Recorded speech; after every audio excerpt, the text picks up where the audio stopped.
What's going on? Welcome back to the Dead Child Duo podcast, episode number 4. We got renewed for season 2, I guess. And today I'm joined by Alexander, aka Purple Swordfish, better known on the internet. What's up, Andy? We made it. Howdy. I guess. Most podcasts don't make it to episode 4, statistically. We made season 2. We've already beaten the odds. Season 1 was like a very low budget. Only had room for 3 episodes. We blew all the budget on a commercial. On the commercial. For this, some live streamer. He streams World of Warcraft. I don't know why we picked that game. No idea, man. No idea. Doesn't really fit.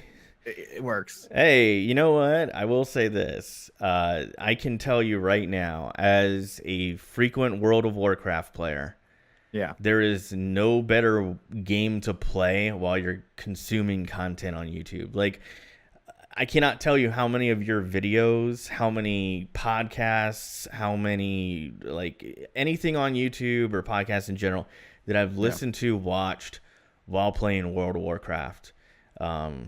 So probably not such a bad investment to pay me. I mean, some guy a lot of money.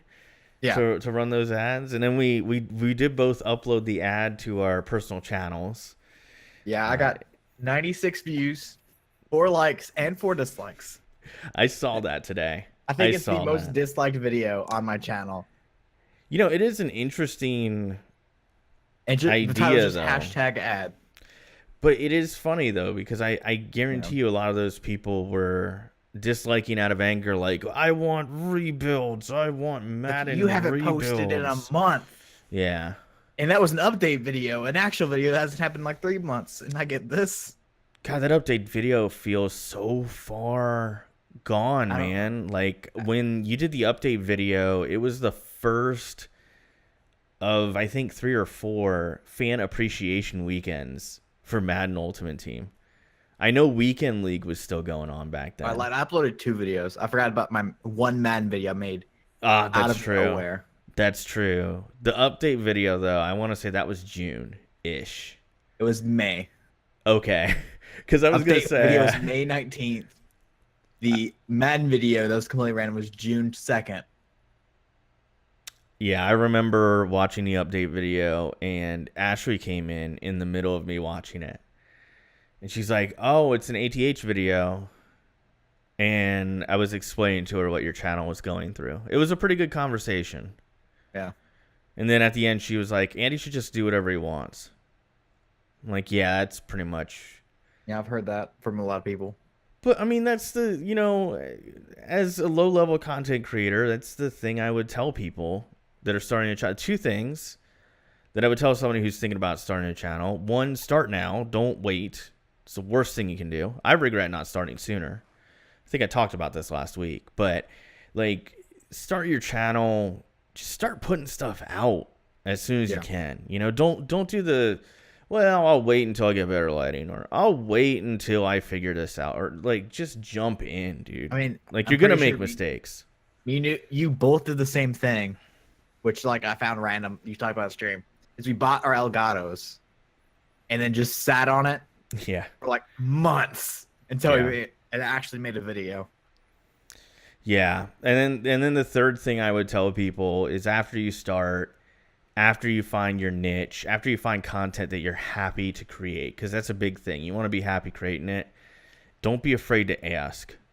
And when I say don't be afraid to ask, I mean don't be afraid to ask other YouTubers to collab. Don't be afraid to ask for a channel sponsorship. Don't be afraid to ask for a game company to send you a key so you can review something on your channel. You'd be surprised how many will send one to you with almost no user base, especially Steam keys. I mean, like, just don't be afraid to ask, because that will lead to regret. There's one thing that I didn't ask for when I was starting my channel that I'll always regret, but I'm not going to get into that now. Anyway, how was your week? Working. Enjoy. Spent a tiny bit of money on something. Oh, yeah. Yeah. Maybe later. Maybe later.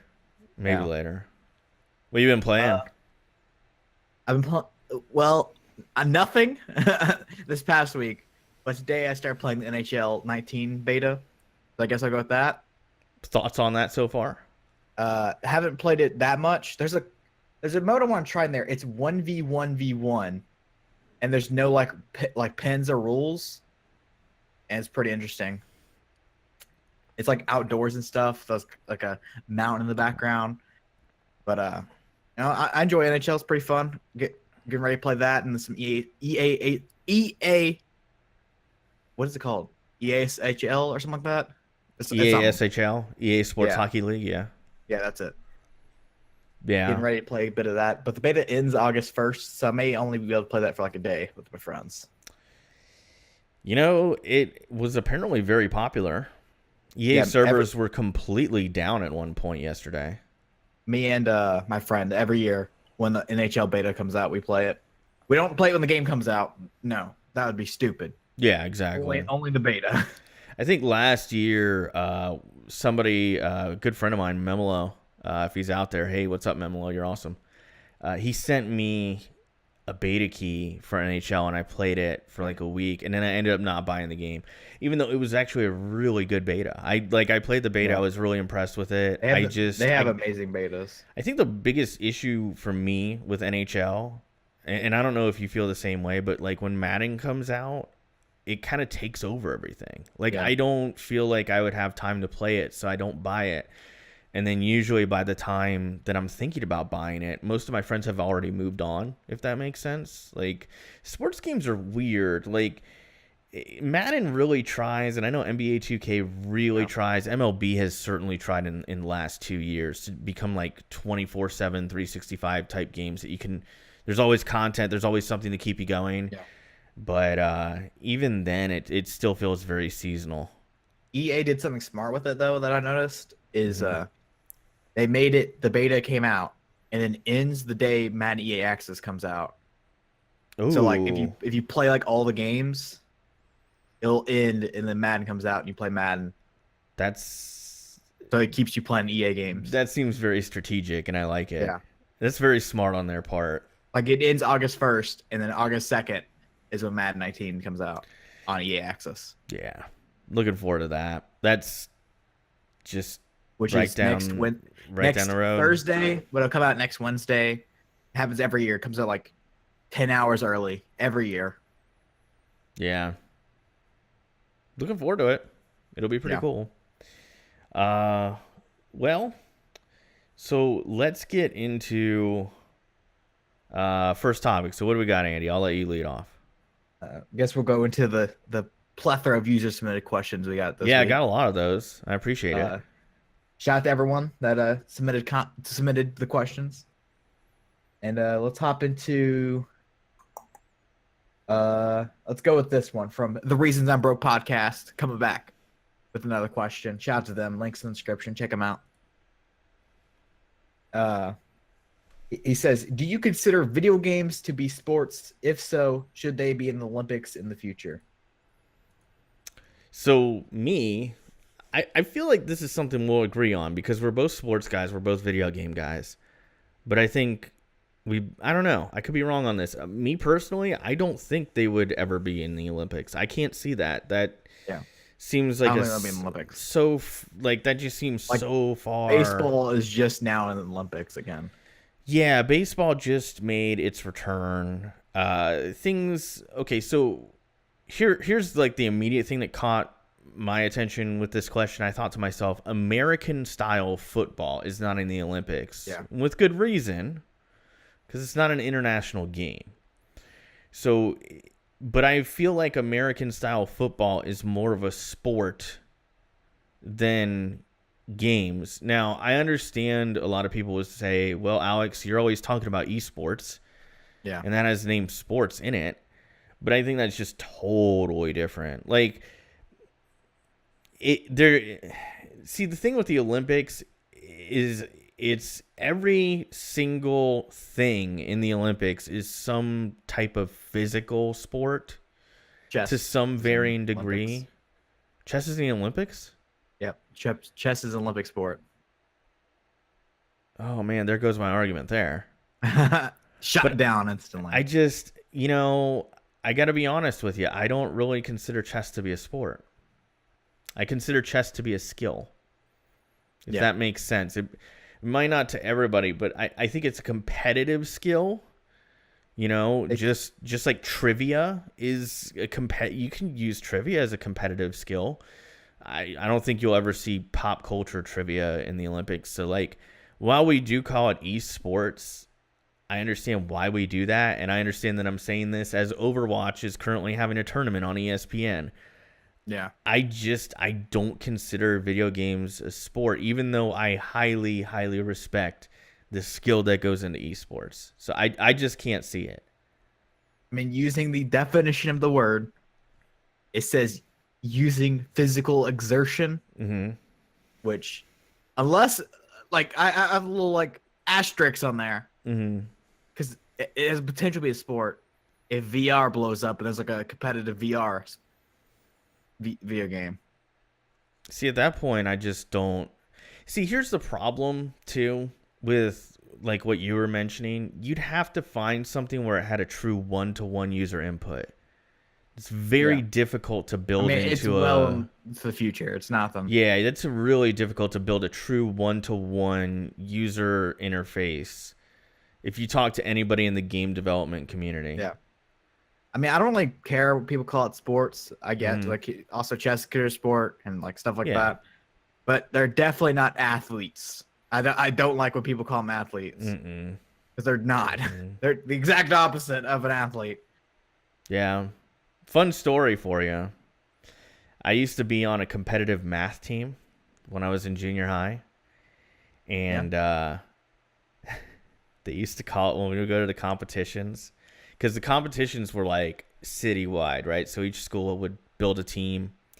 Yeah. And it was the ultimate nerd club. Okay, like there were two clubs that I was in middle school that were like the ultimate nerd clubs. One was library club.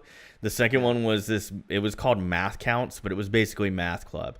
And they were completely optional. You had to go to school like an hour and a half early to go to the meetings, right? And when you would go to the competitions, they would call us mathletes. So, but even then, I did not consider myself an athlete. We had a debate club. Oh, debate club! I never got into one of those. Oh, I didn't do clubs, but we had a debate club, and one of the guys that was in it gave shirts to everyone that says "Master Debaters." Oh, that's good. That's just it's like an innuendo. It's just enough of a double entendre to where I feel like an oblivious teacher might not get it. I don't know if they ever wore it in class, but everyone had one. It's a shame, man. I was hoping they just showed up to a competition with that. However, I did not know this. Speaking of debates, I didn't know this, but do you know that they have international for like high school and middle school kids, international debate competitions? That's kind of cool. They have it's called Skills USA. It's like you put your like I don't exactly know what the competition is, but like it's like a bunch of HTML and stuff like that. I've seen that. In it. Yeah. And then you can go to international. International center. I think last year was in like Abu Dhabi. That's really cool. I like that because I mean, you know, not every kid's gonna be good at a physical sport, you know, but those are all skills that are transferable to, you know, an actual job. I know that me being in that nerd math club, you know, it spawned my interest in math, and I use math every day for work. So, you know, also there's like a weird like thing because like it's like everything where it's like. You have regionals, like district, state, but I forgot what it was. It was some like detective thing where you had to like detect stuff. Like you went to like a made up crime site and you had to detect it, but there was no one like in the state that any other school that did it. So the guy that in my class that got into it went instantly to nationals. It's awesome. State champion. Trip. Yeah, technically he's technically undefeated a state champion, undefeated in state. Undefeated. Yeah, man. I mean, but great question from The Reasons I'm Broke. Check out their podcast. It's a tremendous one. I don't know. Maybe it'll happen one day. Maybe we'll turn on the Olympics one day, Andy, when we're all, you know, senior citizens in a home in TT23 will be on there, still beating everybody in Madden. I don't know. Like TT's like a coach. He's like Al Davis of competitive Madden. He's still running the TT23 offense though. The same offense for 60 years. He's like, it doesn't work still, but he's like, the only way you can only score touchdowns with the TT23 offense. Ho ho! I remember spanking hit stick gaming with this offense. I remember revolutionizing competitive Madden with my unorthodox way. Yeah, that guy's awesome though. He That would be still good sad. but he'd still be good in 60 years. Yeah. I don't know. He's only been playing Madden for like 2 or 3 years. It doesn't surprise me. It doesn't. But like he's insane at the game. He just seems like like when you meet someone, you talk to him, you're like, he's just a really bright dude. Like he's just a really smart guy. That's just kind of how he came across to me. I think 16 was his first Madden. It was 16 or 15 was his first Madden. Yeah. And here I am, been playing that since, oh God, I got to edit that out. Been playing it since 1994. Yeah. And I might be like I've been playing it since 2012. Yeah. If I had to put myself on a 10 scale, I'd probably say I'm somewhere between a 6 and a 7 on a good day. But, hey, there's still hope out there. Anyway, let's move on to our next topic, Andy. Let's get into it. That one from AlphamegaZulu. Okay. Good friend and fan of the channel. Another content creator. Yeah, go check him out. Link's always in the description for these questions. Yep. How about talking about the new trailers that came out, like Godzilla or Shazam? So, Andy's not a trailer guy. Yeah. So I wanted to mention it, not to be like we skipped it, but I don't watch trailers. So the new Godzilla, I like it. I'm intrigued by it. My expectations are pretty low. So I don't know. Do you remember the one with Matthew Broderick in it? Let me Google. I think it was made around 2000. I want to say it was called. I think offhand. Godzilla 2004. No, it was maybe it was. No, it was sooner than that. It was made before that. Anyway, there was a really crappy one, and I thought that one was okay. It wasn't great, but it was okay. This new one, I'm intrigued by it. It looks good. I just keep my expectations low because 98. So that one was not a great movie by most people's accounts, but I liked it because it was Godzilla. Oh yeah, this is the one I was thinking of. I called it a random year. Yeah, they have a 4K restoration version of that movie. Not worth it, but sure, if you want to go check it out. I had the official soundtrack to that movie. It had a pretty good soundtrack, believe it or not. It wasn't a great movie, but it was Godzilla, so it was fun, and that's kind of just what I expect from a Godzilla movie. I don't expect a great movie. It's not going to be a cinematic masterpiece. Do you know about the whole lore of this, Godzilla franchise that they're making? No, I don't know all the lore. So the first one was the one with Walter White, Bryan Cranston. Yep, Cranston. Mm-hmm. And then this one's leading up to a King Kong versus Godzilla movie from King Kong Skull Island. Well, I'll enjoy that because I like King Kong movies. I always have. Yeah. So I even liked the King Kong movie that was, I think, 2005-ish. Had Jack Black in it. Yeah, Jack Black one. Gwyneth Paltrow. You watched the new one? No, not yet. I need to. I'm not a real big movie guy right now because I just don't have the time to go see movies like I used to. A lot of my free time goes to YouTube and podcasting and content creation and preparation for that, and then even the free time that I do have, I do watch a lot of WWE. But Godzilla looks really good.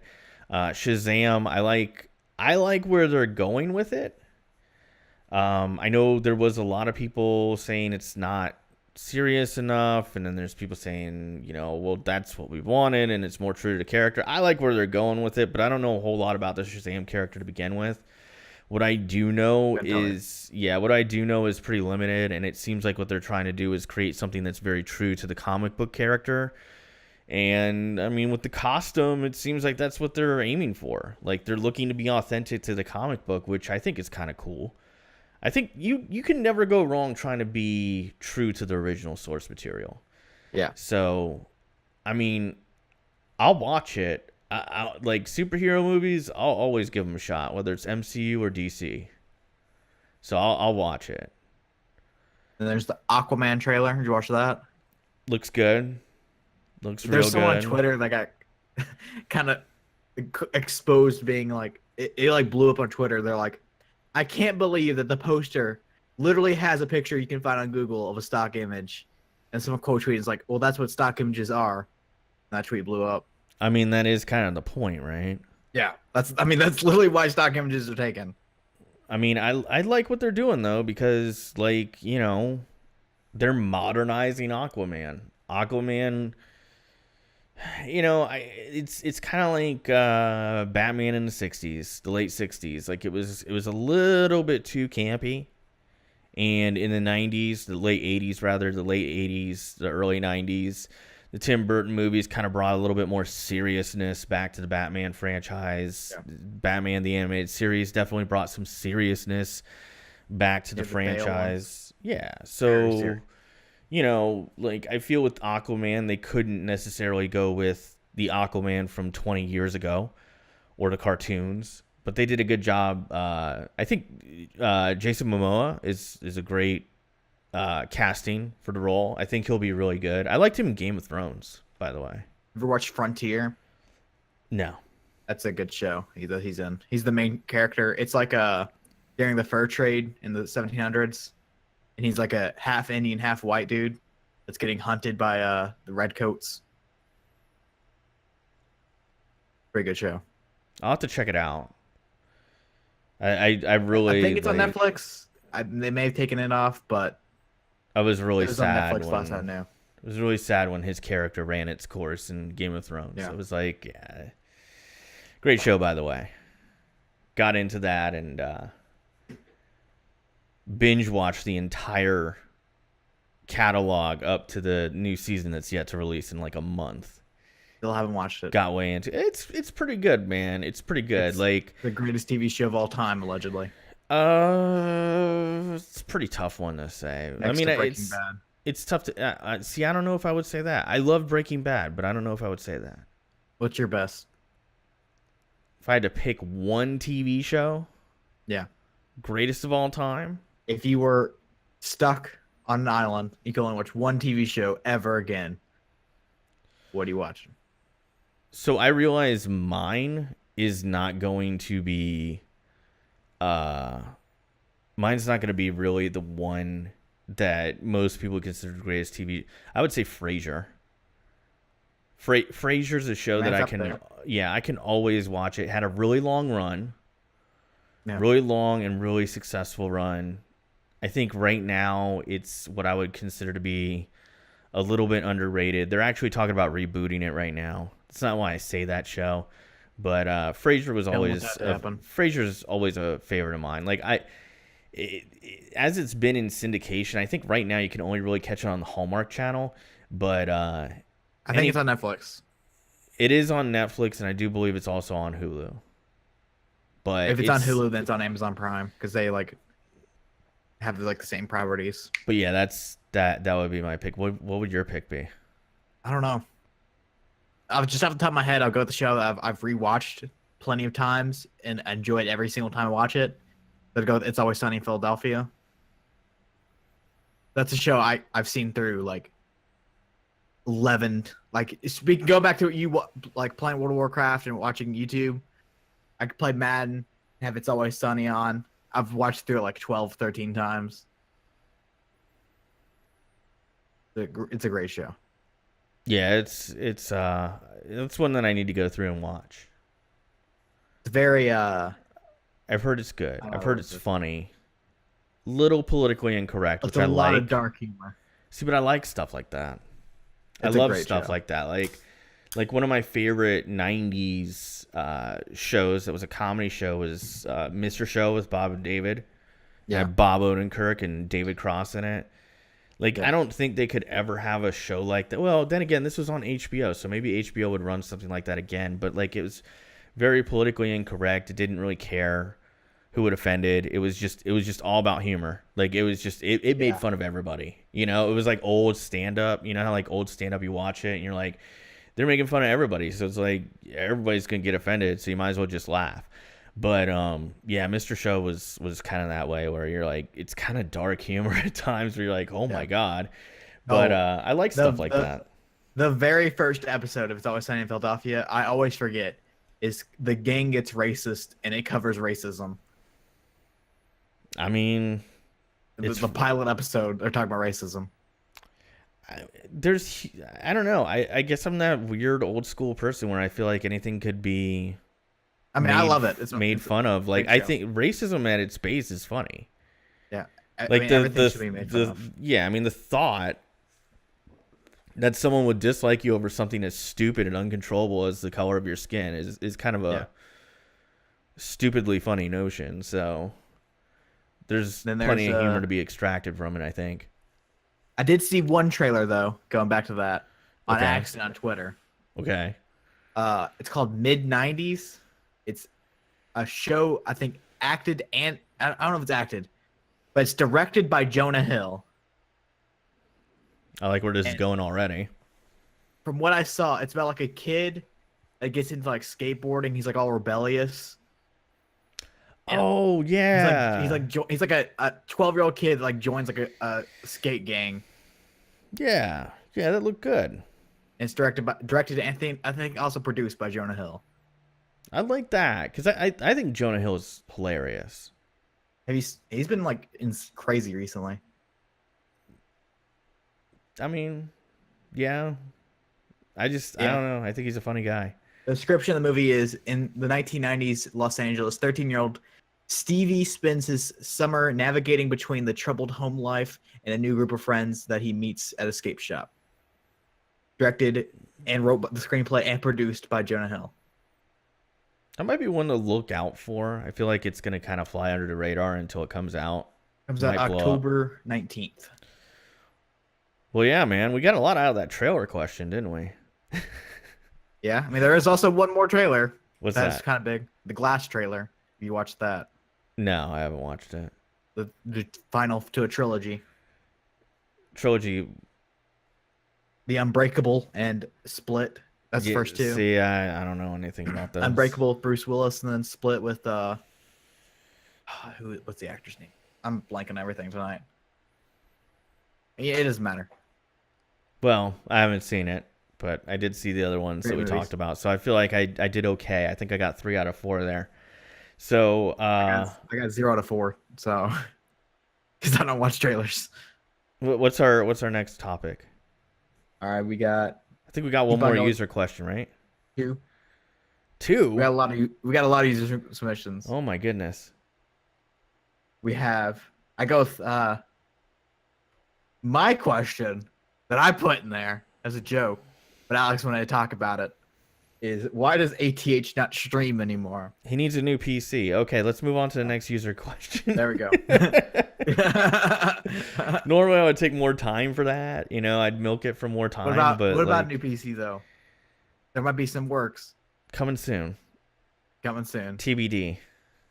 To a Blockbuster near you. Oh yeah. Oh man. Do you remember the you throw on the VHS and it's like coming soon, just like extremely loud. I had like this like really loud sound effect. Yeah. Your parents are like, keep it down, you mother. All right. Got a question from Colbster. What piece of media, book, movie, TV show, etc., changed the way you viewed the world? In what way? I'll let you lead off. I have no idea. Okay. So, couple off the top of my head. So like, I've always been really intrigued by thoughts of the universe and the vastness of it, our place in the universe, existential questions, what is the meaning of life, things like that. Like, like there's actually a series of questions that I'd really like to ask you on one of these podcasts when we don't have a lot of material, Andy.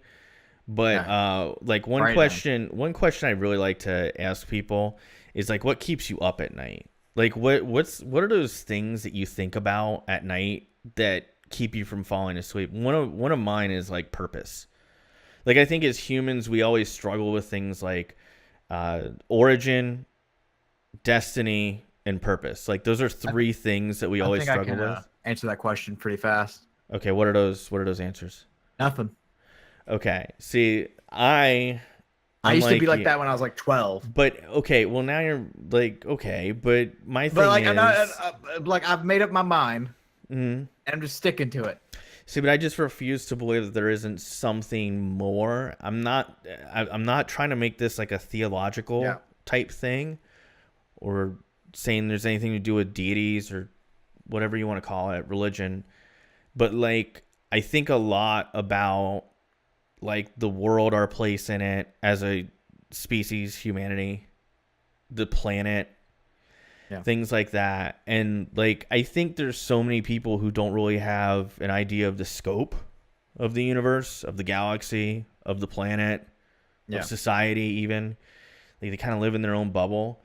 But like I've always been the type where like I always think about that stuff and I always kind of wonder, you know, like there has to be some meaning. Even if like one really compelling theory that was pitched to me was like that we're part of a molecule and our interactions with one another, like our interactions with one another are basically chemical processes, right?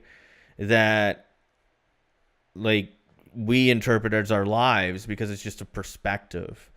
But nevertheless, like the two mediums, the two things that like really have affected me a lot in my life, one we're going to talk about a little bit later is Star Trek, right? Because Star Trek as a kid was one of the first shows that I remember watching. When I was 4, I remember watching Star Trek on TV. It's the first two shows that I remember watching when I was really, really, really, really young. Star Trek and Cheers, because my mom liked both. But I watched a lot of Star Trek as a kid. I fell in love with it instantly. And it always kind of made me think about, like, maybe 1,000 years in the future, there will be something like a intergalactic space fleet that goes out and their whole purpose... Enterprise. Yeah, their whole purpose is to go out and just learn. Because humans instinctively are always on a quest for knowledge. If you look at our trajectory as a species, like... You know, at the beginning of the 1900s, we didn't have automobiles. By the end of the 1900s, we had landed on the moon.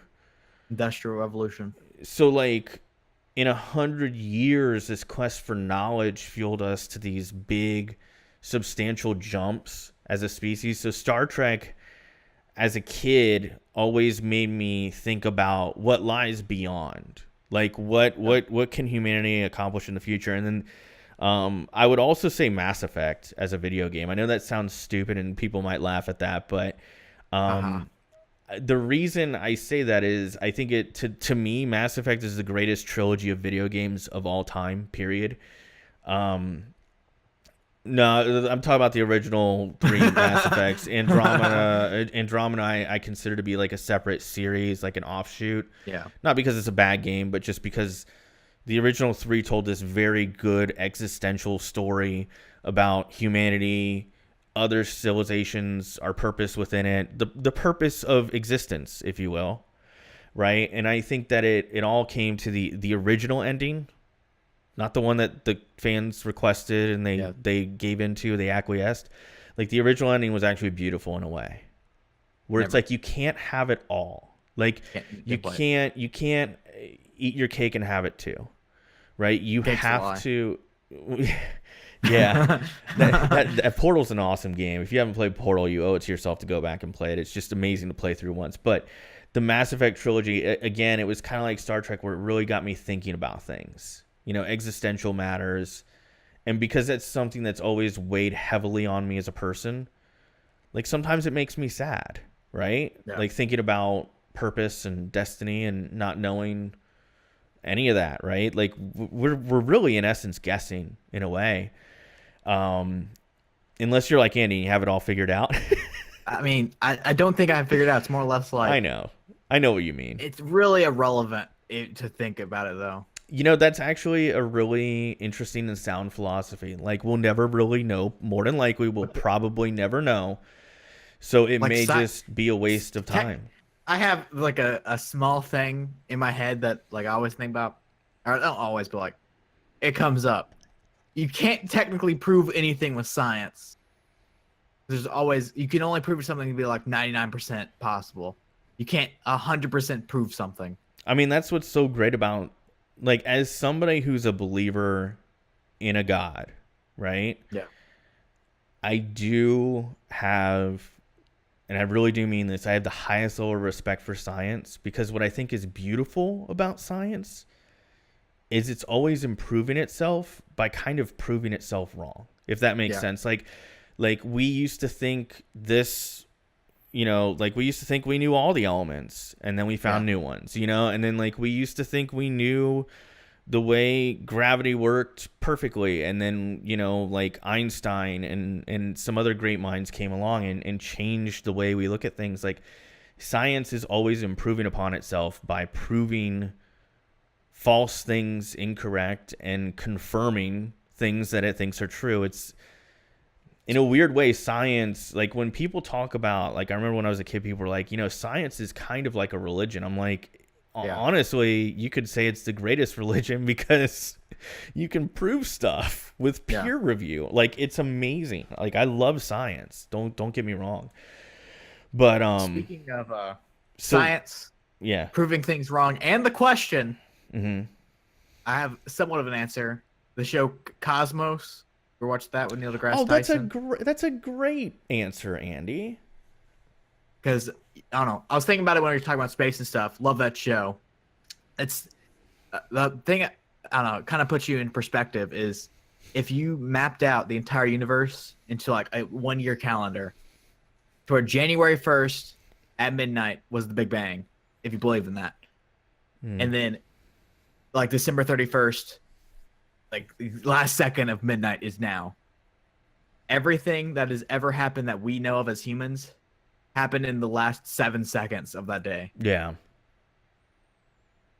I mean, that's what I find so incredible about our species, is the staggering leaps that we're capable of. I mean, my great grandmother was born just before 1900, and I'm like, when she died, she had seen automobiles, planes, commercial planes, and then the space program. Well, trains had already been there. She saw trains. Well, yeah, but what I'm saying is, like, she saw the invention of all that. Like, she saw planes, trains, and automobiles. In one human lifetime, saw people go from riding horses, not typewriter, and trains, computers became a thing. When did she pass away? That's the question. Late 90s. Yeah, she saw a lot. Space. She was almost 100. Television. Yeah. The internet. The advent of radio on a commercial level, like it's crazy. Everything that we use today, day to day. Like, and then it's really hard to believe, like, if I took you back, like, Neil deGrasse Tyson, by the way, is an amazing speaker and scientific mind. I do enjoy listening to him talk, even though I don't necessarily agree with everything he has to say. He's a podcast with it's called Star Talk. Yeah. And it's him. It's great. I forget who else is on it with him, but I have watched a couple. I see the dude in my head. It's Bill Nye, the science guy. Him and Bill Nye, the science guy. Two legends. But yeah, Cosmos, that was a great reboot. The original, the original with Carl Sagan was also really good. The first episode has a good piece on Copernicus, which is about, scientists proving each other wrong.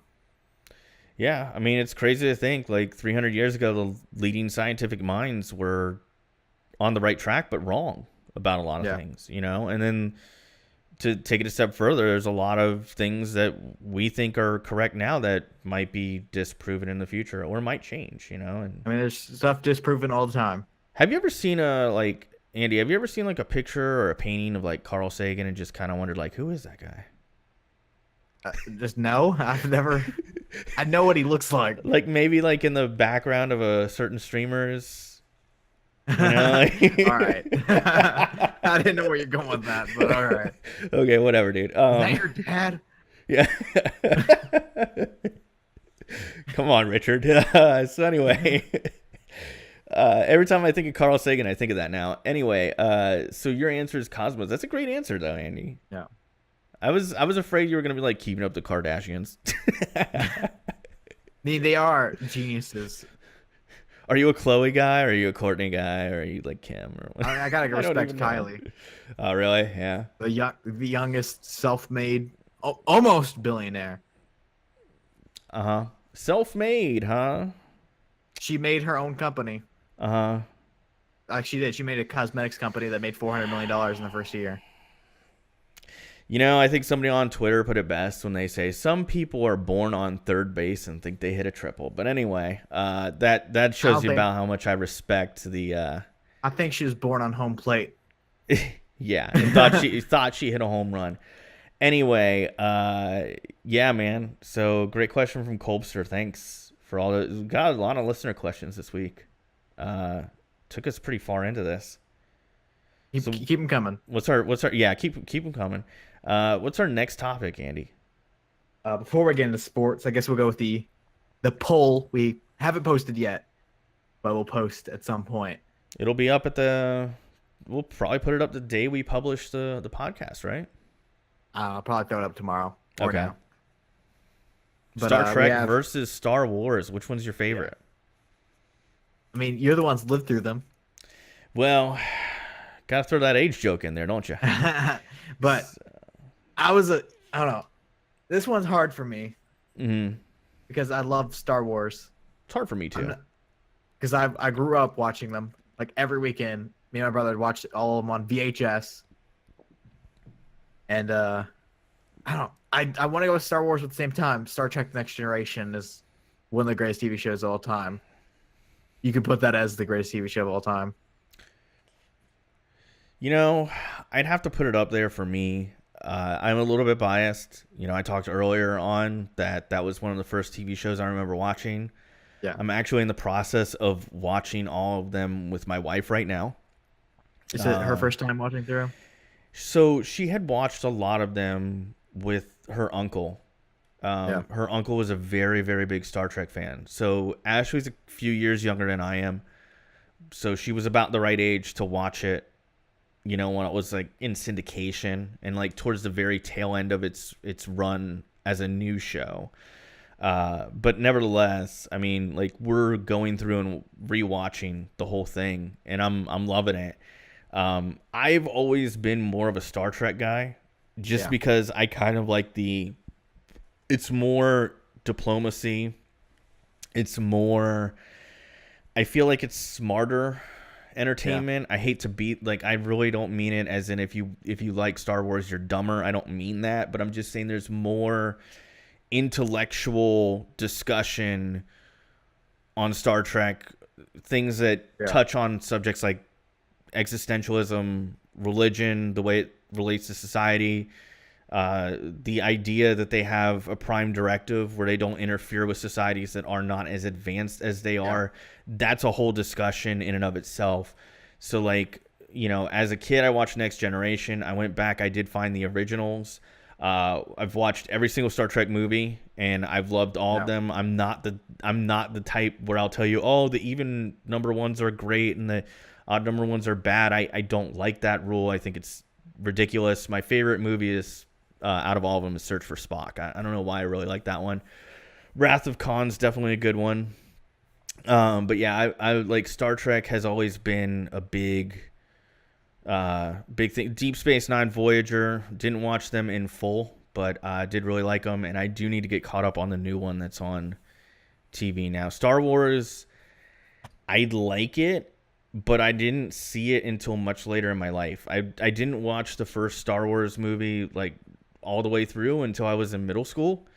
And Yeah. I really like them, and I've seen all of the original trilogy and the next three, and then I haven't seen any of the new ones.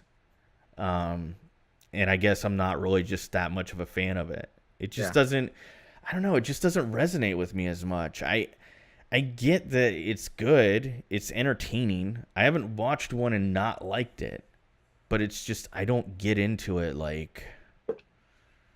We watched the Christmas specials. I thought there was only one. Two. There's two. I did watch the original one, and it was They're pretty both rough. They're both really bad. Fun fact for you: B. Arthur of the Golden Girls was in that original Star Wars Christmas special. Yeah, I believe it was. I believe it was her show first. My age, but yeah. Who? You don't know who B. Arthur is? Nope. Oh my God, B. Arthur is a handsome woman. She was a handsome woman. If I were if I were in her generation, I'd want to go out with B. Arthur, man. I don't think she'd be interested in me, but I'd want to go out with her anyway. That was a good looking woman. Anyway, so what's yours, Andy? Star Trek, Star Wars? I don't know. You don't know? I'll play the opposite as you and go with Star Wars. Okay.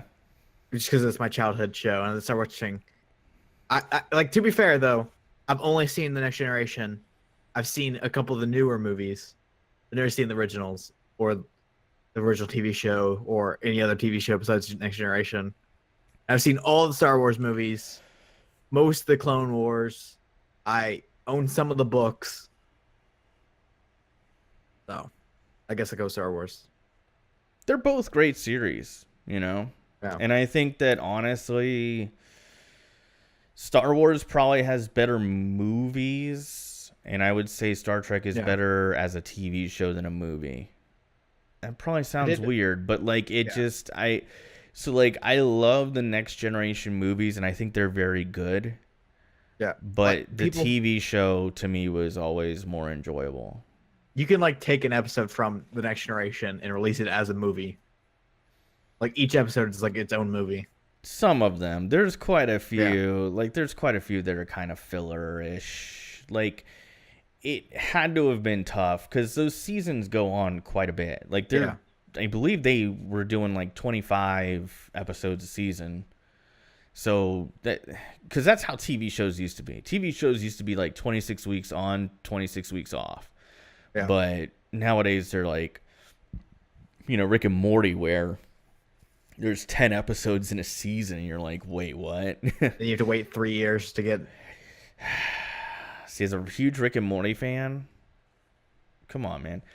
You know, but that's the thing too, just to show you, and like I said, I want to be really clear, like I love both of them. It's just I've always been more of a Star Trek guy, and part of that's because like my whole family was into Star Trek, and like when I was a kid, one of my Halloween costumes, my mom sewed me. She sewed up a little Star Trek uniform for me, and I thought I was the coolest, Andy. And I went to school because it was like I went to a school where they let you come in with your costume, for Halloween, and I went in with my Star Trek costume, and everybody called me a nerd.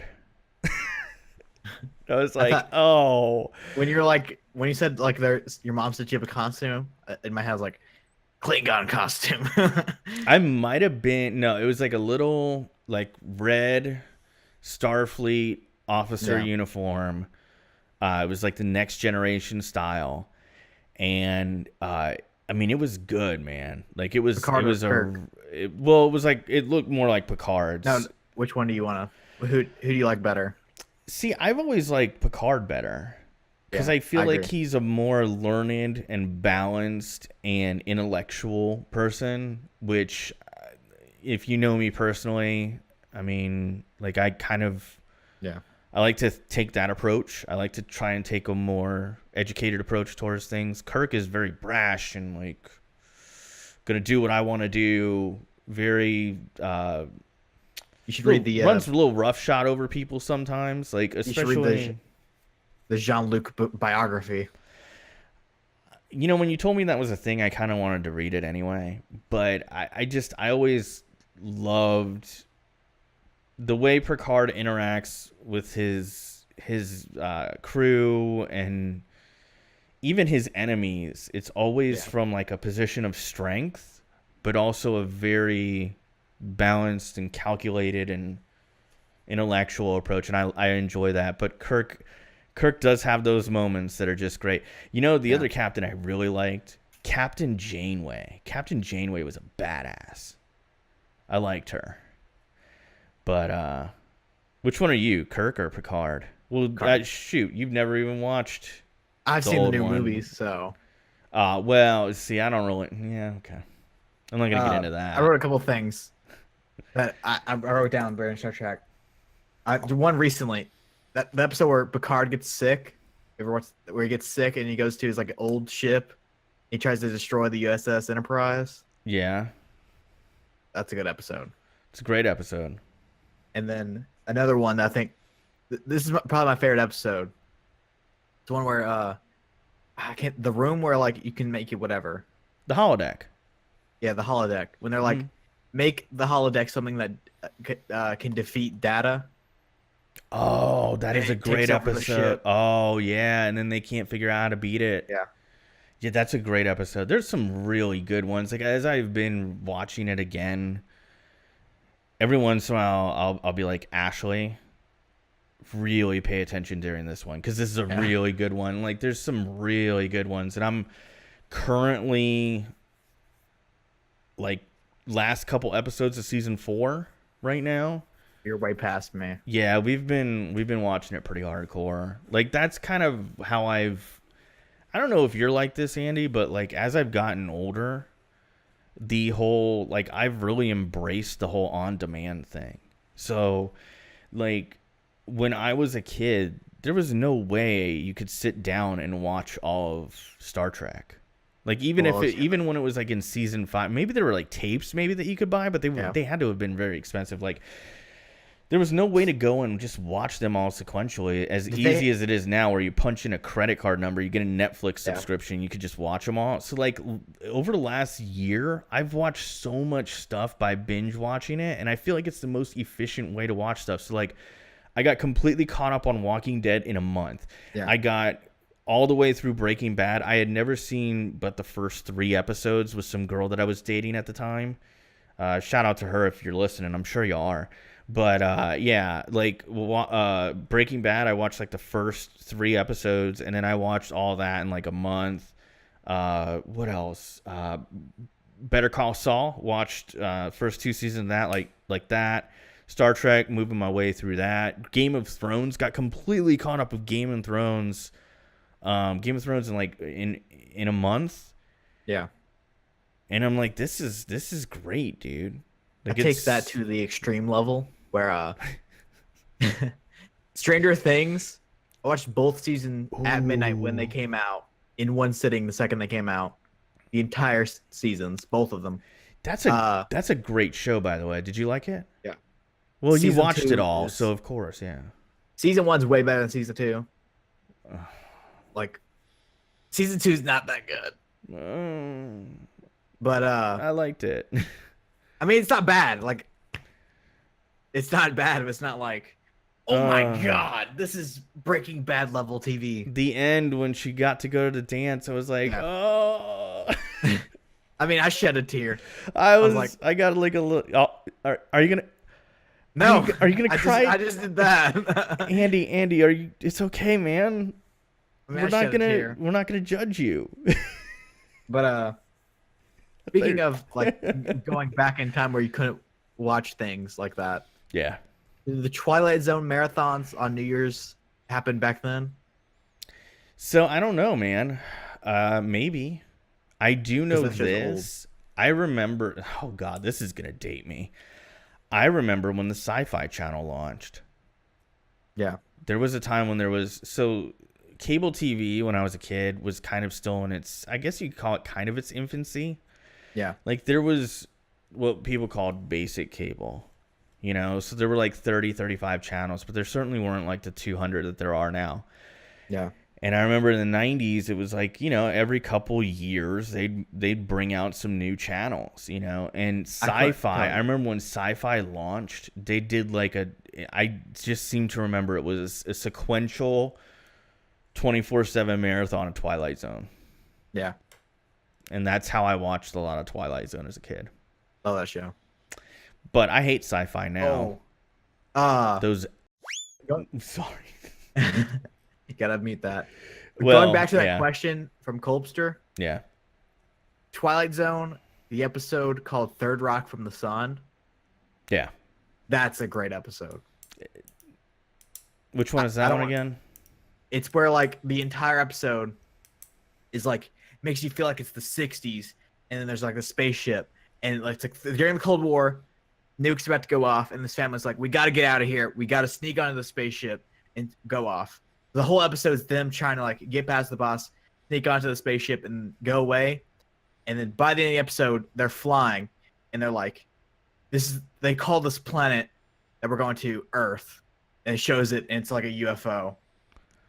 The whole episode is like humans. You think they're humans, but the whole time they're aliens, and it's like spoiler to the episode, but that episode's mind blowing. Well, I mean, if you haven't seen it already, Andy, I don't know if it's much. I'm spoiling of a spoiler. Something from the '60s, so yeah. Also, in Passion of the Christ, Jesus dies at the end. Didn't know if you knew that. I hope I didn't ruin that for anybody. Anyway, yeah, that was But there's Passion of the Christ 2 coming out. I don't know how you make a sequel out of that. That's just so bizarre to me. Yeah, I have no idea. That's another one of those sequels where I'm like, how is that even possible? Yeah. But I mean, whatever. Made a buttload of money and make more. Oh God, it made a ton of money. So like, I was raised Catholic. If you're out there listening, you don't know that. But yeah, I was raised Catholic, and at the time Passion of the Christ came out, I still knew I was a freshman in college, but I still knew a lot of people that I went to Catholic high school and Catholic grade school with. And it was like, I don't know how to say it other than it was almost like mandatory as a Catholic. Like if you were a Catholic, you had to go see Passion of the Christ. And if you hadn't, everybody was like, why haven't you gone and seen Passion of the Christ? It was almost like it was directed by Jesus himself. And if you weren't doing it, it was like, like a shot. Melly Gibb? Huh? Melly Gibb? Melly Gibbs, yeah, man. Jesus himself, Mel Gibson. Well, I mean, Mel Gibson, he's obviously got a very, like, we later came to find out that Mel Gibson was somebody who has a very, very, very unrealistically high opinion of himself. But, like, after some of those tapes came out where, like, he was saying stuff to his ex-wife, I was like, I kind of wonder now if during Passion of the Christ, he's like, screw it. I'm going to play Jesus. I am. He's like yelling at him. He's like, I'm Jesus. Yeah. He's just on the cross. Freedom. Yeah. Basically just turns into Braveheart, but Jesus edition. Yeah, I don't know. But I will say this, though. As a Catholic, as a Christian, I did like Passion of the Christ. It was well done and was tastefully done. Which one do you like better, Braveheart or the Patriot? I've always been a Braveheart guy. I like them both, though. I like Patriot just because I remember like sitting in my dad's classroom because he used to be a teacher and watching it on the tube TV he had in class.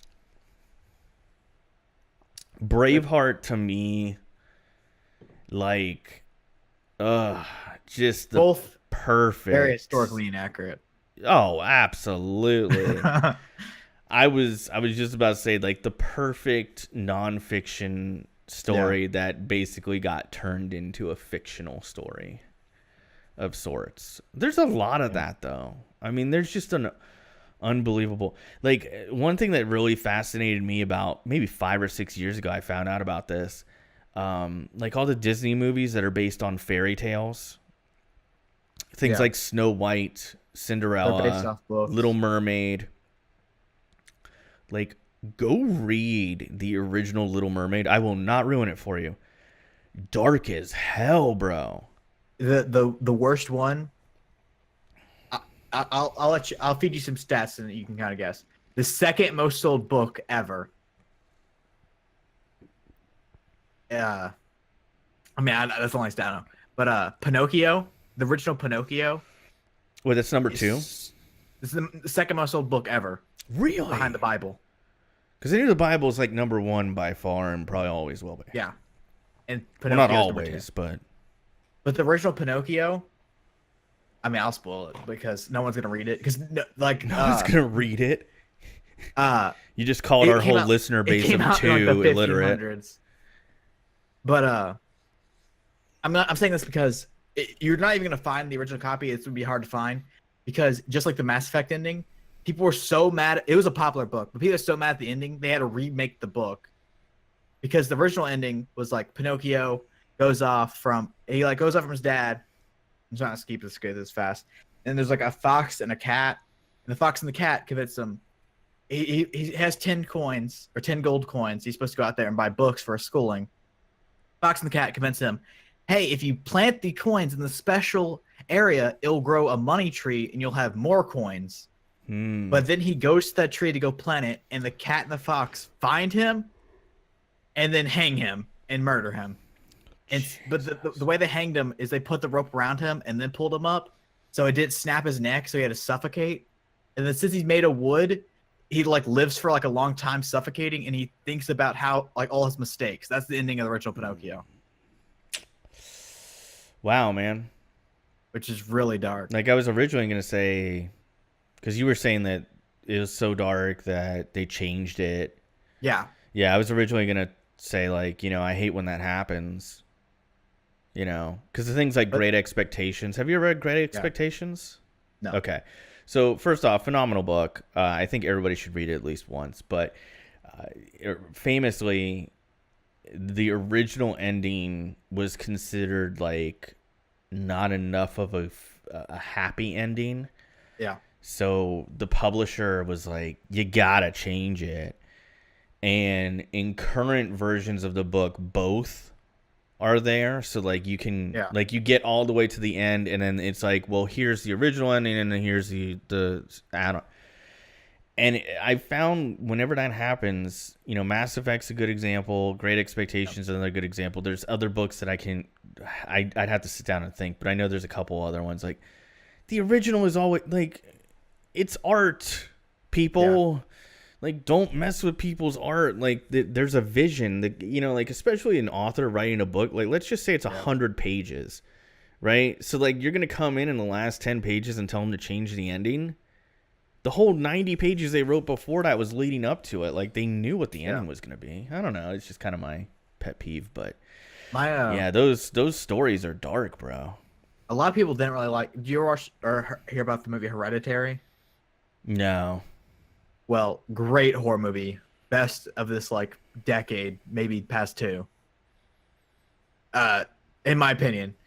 It's an amazing movie. Like, a lot of people hated the ending, but I don't want to spoil it. You should go see it. It came out, like, a couple months ago, 2 months ago. I'll have to try it out. Try it out. Try it out, man. But, so finally getting into sports. Yeah. There's something I got a notification for 19 minutes ago. I wanted to break the news live, but I didn't. So you don't know about this, I assume. But live on the DCD podcast, breaking news, tweeted by Ken Rosenthal, Mike Moustakas has been traded to the Brewers for Brett Phillips and Jorge Lopez. The Mike Moustakas, power hitting first baseman, moved to the Brewers. I mean, it's not a... Oh, no, he's third base, sorry. Yeah, well, I think he can also play first, because I know there were some teams that were interested in him, and I want to say the Yankees were interested in him, and we're going to possibly move him to first, but I could be wrong on that.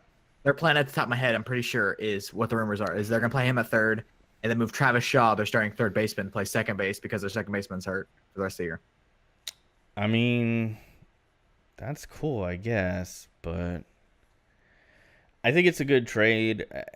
It's one thing that always amazes me about baseball is you have a guy like Moustakas who obviously brings a lot of value to the table, and Brewers sent over a minor league outfielder and a minor league pitcher. Yeah. So, Prospects. yeah, well, I don't know. Everyone loves the prospects. I mean, but good move for the Brewers. I think the Brewers are kind of all in, trying to make that playoff push. And, they got a lot better. Gotta get past the Cubs. They got a lot better thanks to the Marlins gifting them Christian Yelich. Christian. Yeah, so good move overall. I hope those prospects work out for the Royals because that's one thing that still blows my mind. Like, the Royals won the World Series in 2015. Yeah, and then fell. And they are, I believe, the worst team in baseball right now. If you go Orioles, just by the Orioles, long shot. Yeah. They have 27 wins and then just trade the two best players. Yeah, the Orioles are pretty bad, which is a damn shame, man. Because I went and I saw a game at Camden Yards not too long ago, and it's a great place to go watch a baseball game. I mean, I guess that is kind of good news for you because going into the season, I was like, man, the Marlins are bad. Well, they're overperforming. Yeah. Some of those younger guys are overperforming. Certainly not Lewis Brinson, and but they're baseball's a weird overperforming. sport to where like tanking really doesn't help you. No, see that's kind of the thing. Like tanking doesn't, like, because drafting is if such. You tank one season, it'll help you 3 or 4 years from now, possibly. It's a big question mark. I mean, very rarely does a first overall pick end up being a bona fide superstar. I mean, I can just off the top of my head, I can think A-Rod was one that became a really big star. That was number one overall. David Price, he's not the best pitcher in baseball. Playoffs. Yeah, I mean, David Price, Steven Strasburg, another guy who was famously taken number one overall and has been okay, but not terrific. Bryce Harper, number one overall pick, but he's been having a tough year. Yeah, he's been up and down. So, I mean, more often, Barry Bonds, I don't believe was a number one overall pick.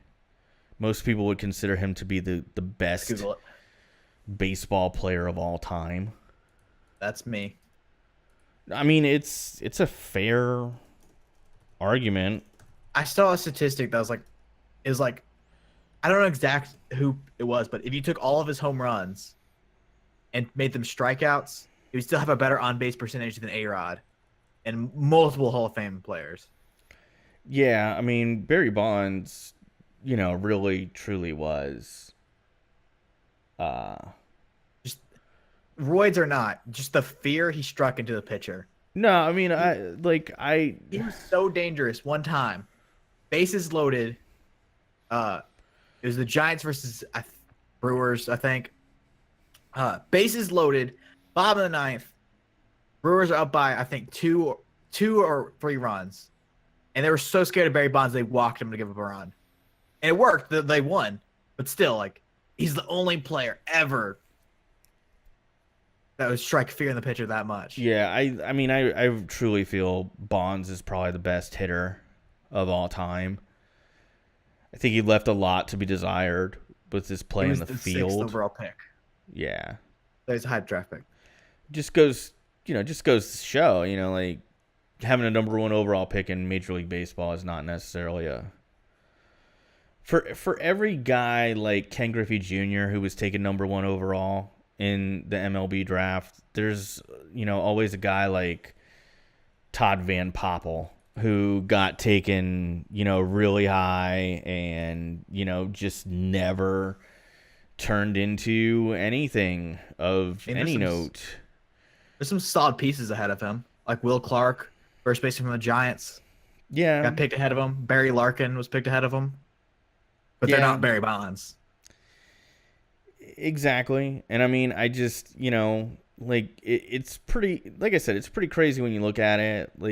Just some of the number one overall picks. I mean, like I said, some years you get some like 1990, Chipper Jones from Braves.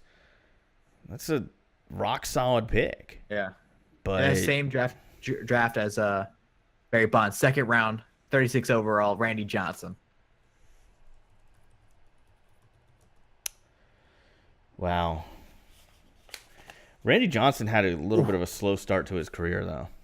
You know, When you look at very interesting player drafted that year. 14th round, 359th overall by the Baltimore Orioles. Del Curry, Steph Curry's dad. That happens quite a bit. So, moving on in the sports. Yeah. What's the next one you want to cover here? Keeping the baseball with Zach Britton and J Happ trades. I love them together. Yeah. Because they're both for the Yankees. Yeah, I mean, I'm glad that people in Major League Baseball continue to want to hook up the Yankees. So, you know, J.A. Happ was, I think they sent a bag of baseballs to Toronto. I saw a bunch of people actually like not liking that trade for the Yankees. Whatever. J.A. Happ is a great starting pitcher. Is he going to be the number one guy in your rotation? Absolutely not. But J.A. Happ has good stuff. He's reliable. He can pitch a good amount of innings. He's not going to go out there and give you an Eric Bedard performance where he pitches 4 1/4 and he's tired.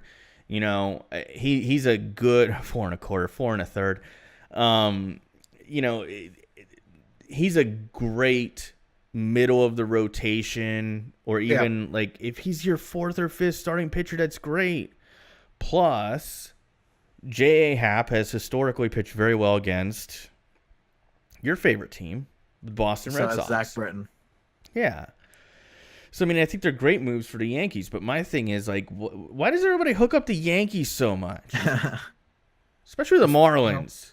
The 27-time champions. You gotta hook them up. Stupid. Arguably, Stupid. I think it's statistically the 3rd best franchise ever behind the Celtics and the Montreal Canadiens. Don't even get me started on, like, in basketball, whatever team that LeBron plays for gets hooked up by other teams. I don't care what anybody says. Miami Heat got hooked up. Not the Lakers. Well, the Lakers. I mean, look at history, though. The Lakers always get hooked up. The Pau Gasol trade was a joke. The Chris Paul trade that got nullified by the NBA, I think the NBA overstepped their bounds. But still, well, actually they didn't, because they actually technically owned the team at that point.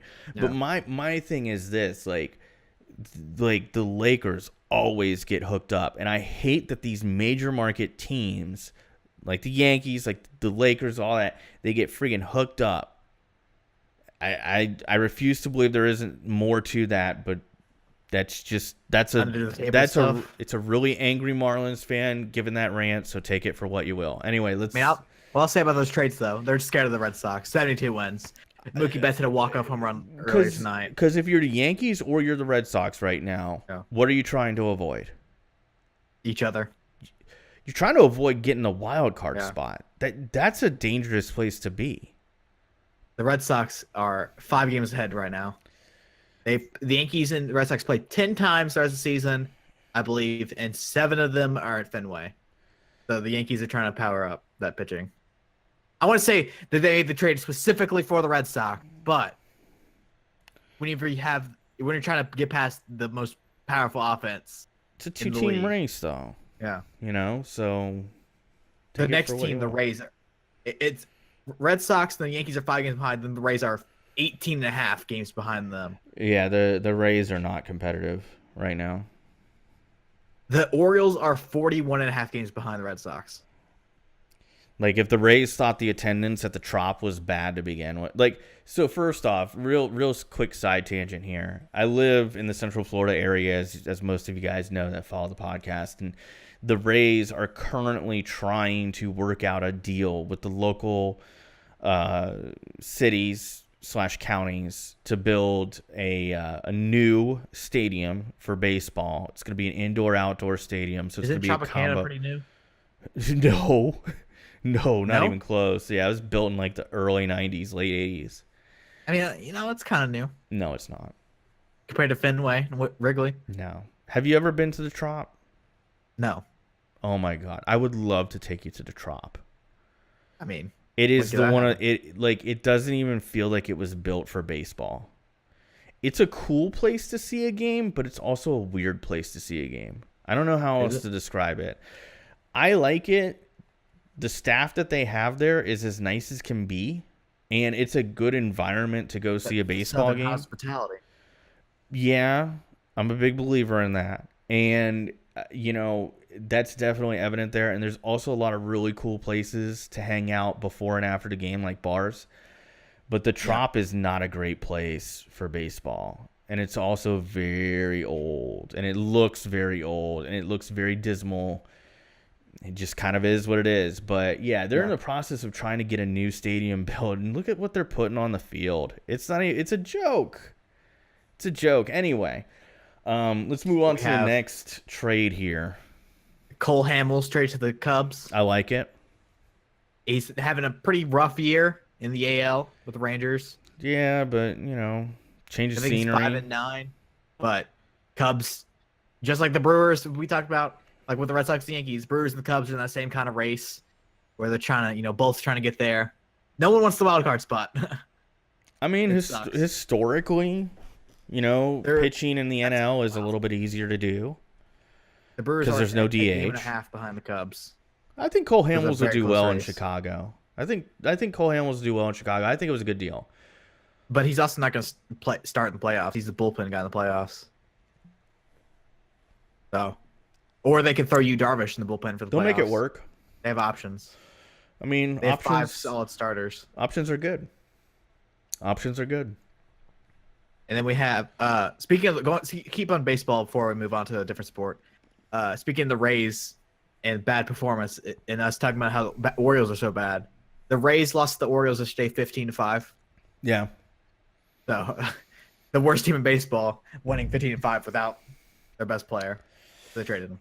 Yeah, I think the Marlins got beat by the Nationals 13-1, 12-1 the other day. So yeah, there's a lot of bad teams out there in the MLB. There's some team. Oh god dang it! They came back down 12-1 in one inning. They came back and won it. And the 8th, they just went off and came back and won it. Yeah, I'm trying to remember who that was, but nevertheless, it's that time of year. There's the haves, the have-nots, and the have-nots usually sell everything. Well, a lot of the wannabes. I heard the Nationals are thinking about dumping some players. Yeah. So, the Athletics are wannabes. They really want. They're trying to go for it. They traded for Familia. Yeah, but I don't know. I admire their gusto, but I just don't see it happening for them. Moneyball, that doesn't work for them at least.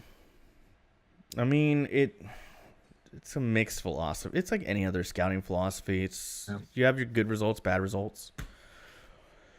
All right, so moving to our domain, the NFL. I like to see MLB's also our domain. We're white. We watch baseball. I'm just saying we're mad YouTubers, so. Yeah, I know, man. I know what you mean.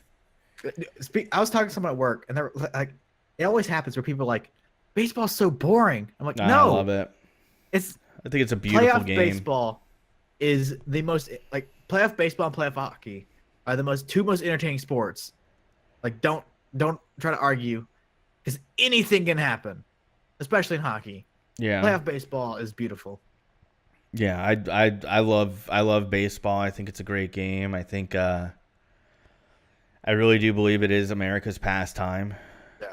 Yeah. I know the NFL is quickly catching up to. The NFL surpassed it. Let's just be honest. I have a rare take on. I think the NFL regular season is better than the postseason. I enjoy the regular season way more than the postseason. Here's why I enjoy the regular season more: fantasy football. Yeah, but I don't know. Every year it comes to the Super Bowl, and I'm just like. With the Super Bowl, so often, we've talked about this before, yeah. I'm sure at various points, but my biggest pet peeve about the Super Bowl is sometimes we'll get a good one. Like this year's Super Bowl was really good. It was fun to watch. It was a competitive game. The past couple of years, something I noticed is that when the Patriots are in the Super Bowl, it's entertaining. But when they're not, snooze fest. Well, remember the one with Seattle and Denver? Denver, where everyone turned off the game after the first quarter. Have you ever been at a Super Bowl party, by the way? And there's the guy. I've gone to one. Oh, okay. One big one. So I've been to a lot over the years. I've come to realize it's better to just find a couple friends and just invite them over or have them. I mean, that's like what maybe, I do, but yeah, but like went to like one Super Bowl party, and there's always that one guy there who like really doesn't follow football, but he's the this is over guy. You know, like it'll be the first quarter and it'll be like 0-0 and like there's maybe 2 sacks. Oh God, this game's over. This is over. It's over. And then it's like second quarter, it's 7-0. Team goes up 14-0. Oh God, guys, this is over. What? Oh God, I'm glad the commercial's on. This is over. I hate commercials. This is over guy always pisses me off. I hate Super Bowl commercials. Everyone's like, oh, they're so good. When they're on, pull up my phone, Twitter. Well, there's like various roles at every Super Bowl party. Yeah. Like there's always I just watch it for the commercials person. There's like who feels the need to tell everybody at the party, I'm just here to watch the commercials. I don't like football. When I was at a party, there was one time I was like, quiet down, the commercials are going. I'd be the opposite. I've had that. Yeah, quiet down, the game is on. They're also the type that will sit there and like lecture you on not talking during the commercials. There's also always the I'm just here for the halftime show person. And then after the halftime show is over, they want to talk at length about how good or bad the halftime show was. Yeah. And then my ultimate favorite, the person who will be in, I don't know, where I am, Orlando, Florida, and will show up to a Super Bowl party with a Philadelphia Eagles jersey on. Yeah. With the tag still on it. Like, wait, why are you a Philly fan again? The only halftime show that is somewhat intriguing, I guess, is the Janet Jackson one. Andy. But the rest of it is like, I mean, cool, I guess, but like, it's a concert is supposed to be enjoyed in person, not over the television. I mean, they do their best to make it entertaining. You know, I think they really do try pretty hard to put on a good show. It's just, I think that it's obviously a very condensed time frame that they have. They only have so long, and I'm sure there are many times they go to them and they're like, yeah, you know how we've been telling you have 15 minutes, you really have 12. Like, I'm sure they have to cut it sometimes they have to extend.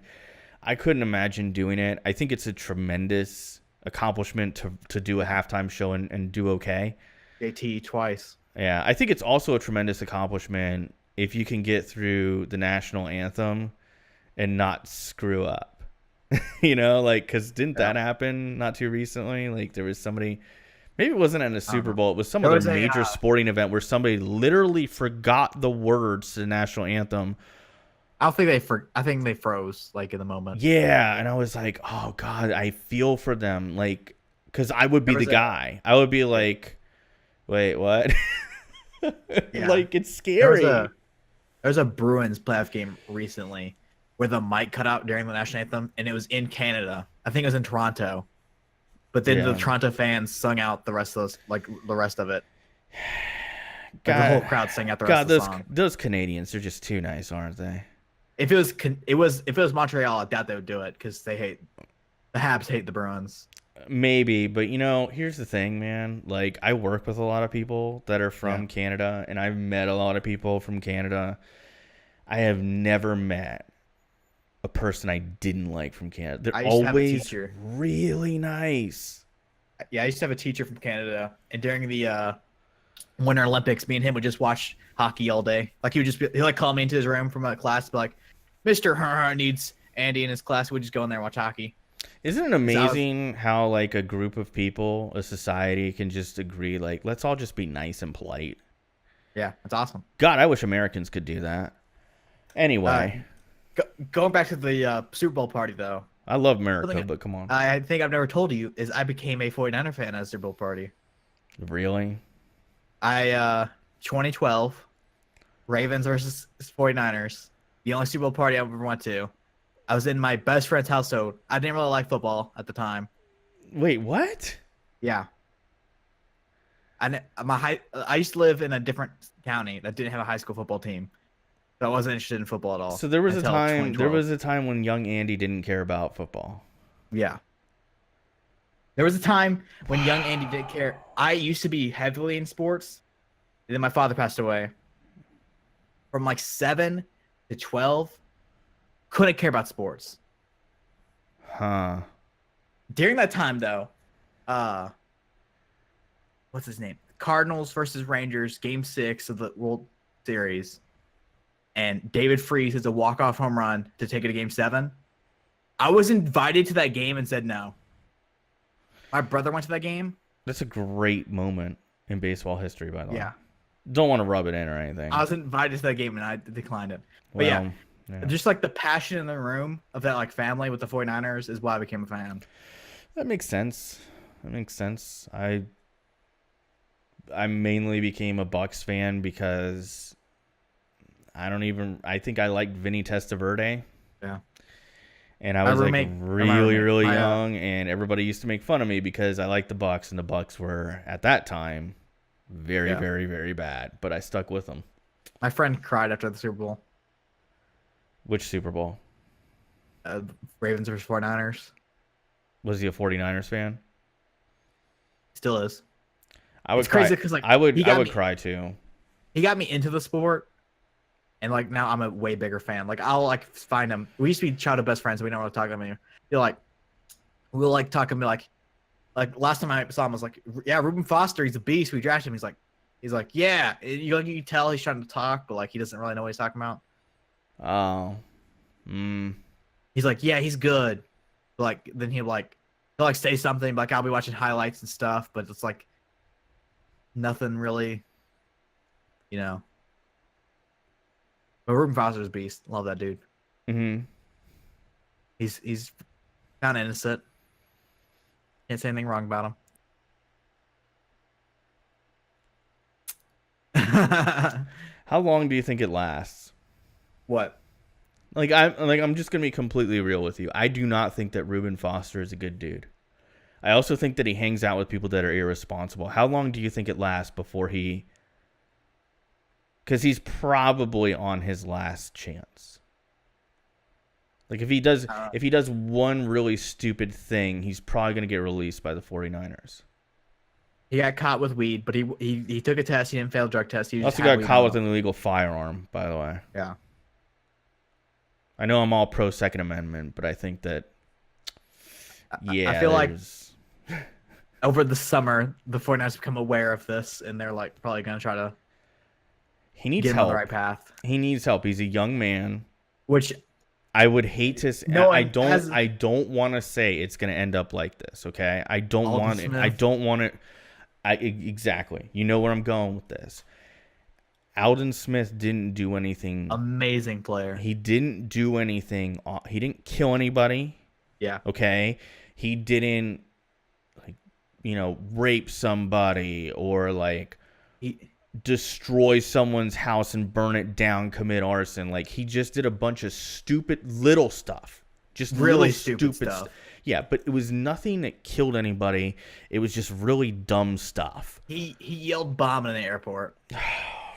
Like he's stupid. He's so stupid. Like he just it's just bad case of being, I hate to use this word, but ignorant, like just not knowing how to act. If he was like around better people, it wouldn't happen. And and I'm sure help was out there for him, and he probably refused it. Look at Pac-Man Jones.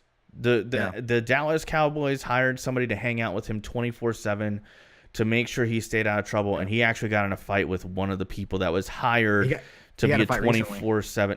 Well, I mean, it's Pac-Man, but you know what? This last fight wasn't his fault. Nevertheless. I really hope that Reuben Foster can turn it around. But the way he's going right now, I don't think he will. He needs to make a major change. And I hope he does because he's so really talented. And I hate to see a young guy throw his career away like that. I'm pretty sure you really like Bucky Brooks, right? You're a big fan of Bucky Brooks? Yeah, I remember him. No, like as a commentator. Yeah. I think I've heard you talk about him. Yeah. He's like, they did the thing is like, what linebacker would you have for a play, a drive, a season, or the next 5 years. And then he said for the next 5 years he'd have Reuben Foster. I mean, it's pretty crazy, like, you know, but it's also scary because I just think there's too many cautionary tales out there where, you know, and Bucky Brooks knows football. That's one thing you can't take away from the guy. He certainly knows football. And, like, you know, Reuben Foster has what I would consider to be top 5 potential. Like, he could be that good if he continues to grow. But, you know, for every guy that turns around, you know, there's a cautionary tale out there like Michael Vick or Alden Smith, or in a really bad scenario, Justin Blackmon. Remember that guy? I think he's still in the league. No, he isn't. Nobody even knows. Nobody knows where Justin Blackmon is. You know the Jaguars still own his rights, like in the NFL. He's still a Jaguar. Yeah, he's still a Jaguar, but he's not playing. No, he got arrested. Literally 2 days ago. Okay, so then they found out where he was, because for years nobody has known where that guy is. And the Jaguars GM got asked about it last year, and he's like, "Yeah, we just stopped reaching out." But they basically kind of had the attitude of, like, if Justin Blackmon were to show up, I don't know, or call Josh him. Gordon, the one, he might turn around. What about Matt Jones? Remember him? He's still in the league. No, he isn't. The halfback for the Redskins? No, I'm talking about Matt Jones, the guy who used to play for the Jaguars as a wide receiver. Oh, I have no idea who that is. And he was a college quarterback. He converted to wide receiver, and he's actually pretty darn good. And he got into trouble smoking crack on the side of the road. Anyway, I'm just saying, man, like, I just hate to see these young kids, because it's weird. Like, it's one of the weird things about professional sports is you get these kids and they're 22, 23 years old. In the NBA, they're 18, they're 19 years old, and they're instant millionaires. And they don't know how to act because they're not really full adults yet. And it's like, it's sad because some of them will flush a future down the toilet. We had an alley-oop for a good throwaway. Like, Michael Vick should be a quarter of the way to being a billionaire. But he screwed it up. Anyway. What's his name? Todd Maravich. Yeah. That's a good one. Well, he was never good as an NFL quarterback. But anyway. But yeah, I mean, he's like the ideal quarterback prospect. Yeah, Ryan Leaf was too, and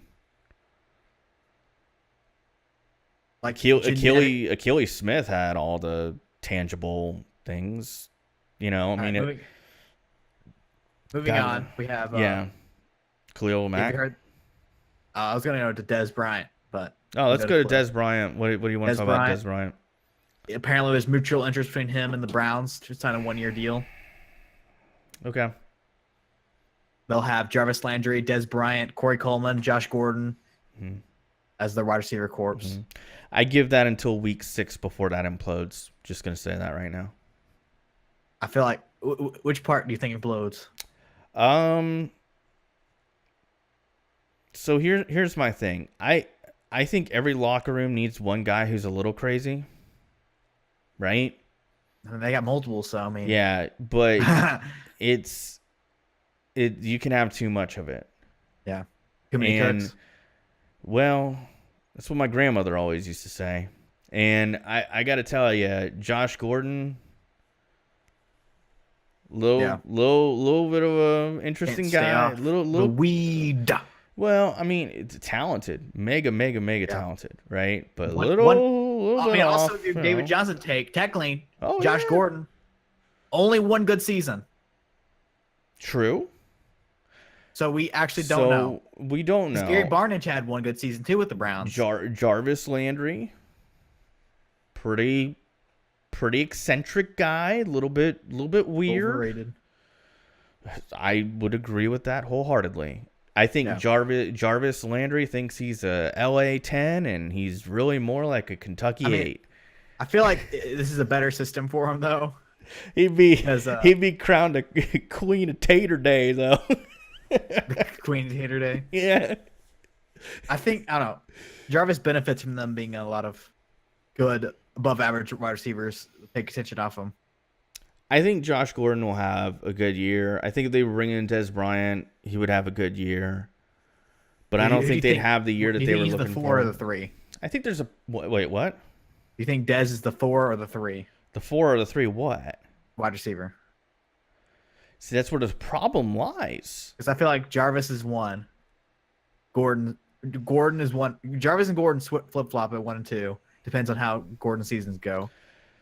And Okay. then Coleman and Dez fighting for the 3 spot. Okay, so Andy, do you think? Because here's my thought.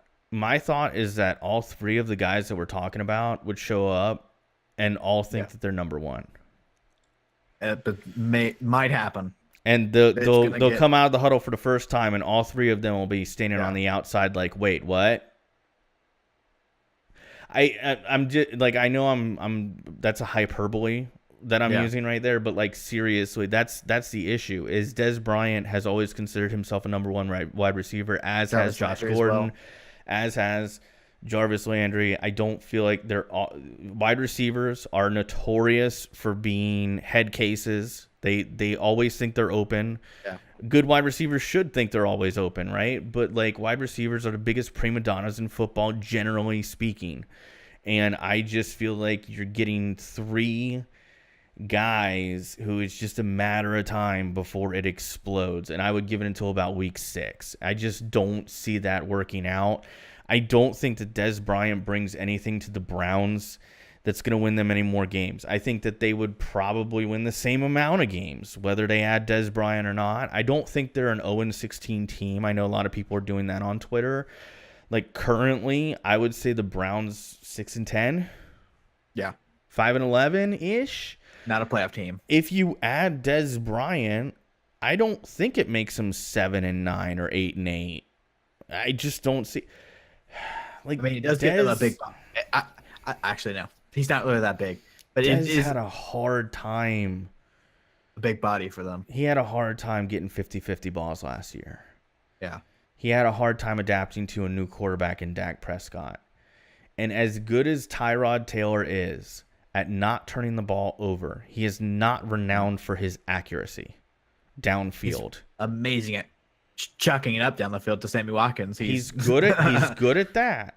But look at Sammy Watkins' target versus catch rate. It's one of the lower end ones in the league when he was playing with Tyrod Taylor, especially on the deeper balls. Tyrod Taylor is good at intermediate throws. He's good at down low throw.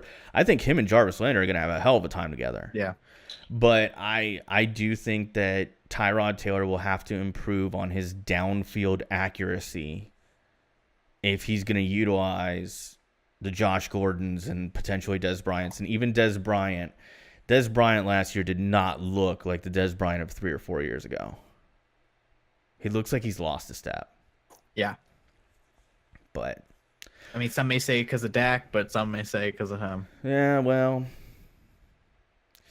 it's Maybe one of those off-field. things. Well, my other thing too is it could be a little bit of both. Yeah. Is Dak Prescott as good as Tony Romo was? I don't think so. I like Dak. I think that Dak, he's a really hard kid to not like. He's a really, really good dude. I feel like, but I don't think he's Tony Romo yet. I think he's still very young. is one of the most underrated quarterbacks ever. Oh God, yeah. Back when he was playing, if you had to if there was a drive, it was the other team's up by 4 points, fourth quarter, you had to get a touchdown. Whenever he was playing, I'd rather go with him than anyone else in the league to make that clutch play. I'd take Peyton Manning in a night game. I'd take Tom Tony Brady. Romo. I'd take Aaron Rodgers, but Tony Romo's up there. He's in that discussion. Yeah. I like Tony Romo. Put me in the Tony Romo fan club. Also, I'm there too. Really good commentator. He went to the broadcast the booth, best. and I'm like, I love this guy. Give me more Tony Romo, in please. 1 year, he's turned into the best, if he's commentating a game, I want to watch that game. The coolest. He reminds me. I don't want to put him on, like, I'm not putting him on this pedestal with a Hall of Famer, but like he reminds me of John Madden. Where when John Madden went to the broadcast booth, it was just like boom. It just fits. It works. You learn football. Yeah, like he teaches you football. Yeah. It's like when John like Gruden went in there. John Gruden really did a great job too. Like he came in immediately. Treat you like an idiot. No, doesn't do that. So we got anything else, Andy? We got a couple more sports stuff. Let's get through them real quick. Let's rapid fire these. What's the time at? 140. 140? Yeah, we're at 140. All right, we'll quickly get through these, and then one more thing I'll end it off on. We have Jason Verrett, season-ending injury. Sad. Catastrophic and makes me want to cry. I like Jason Verretti. It's great. Khalil Mack apparently not getting great. I call him Verretti because somebody. We're trying to go fast. I'm sorry. Khalil Mack apparently not having a great discussion with the Raiders. Might not extend. May become a free agent. Amazing news. 49ers going to sign him. Become the greatest team ever. Dab. Next topic. Todd Gurley gets an extension. He's on contract till he's 29 years old. Rest of his career. He's on contract with the Rams. Great player. Arguably best halfback in the league. Julio Jones actually going to play. Contract works. That kid can change his wallpaper back to Julio. Clint Capella signed a 5-year, $90 million extension. Rockets get their center that they needed back, or like extended him. Kevin Love signed extensions. The Cavs get a little something that they get a player. That's good. And there you go. That's all the sports topics. There is one thing that I'm just mentioning now that I completely forgot we started this. Have you seen the Mutt Master yet? Yeah, it looks great. Ryan Shazier. I mean, I'm excited. I was talking about it in one of my. It's going to be completely like that's like what I like because a complete game changer if you're good at usering.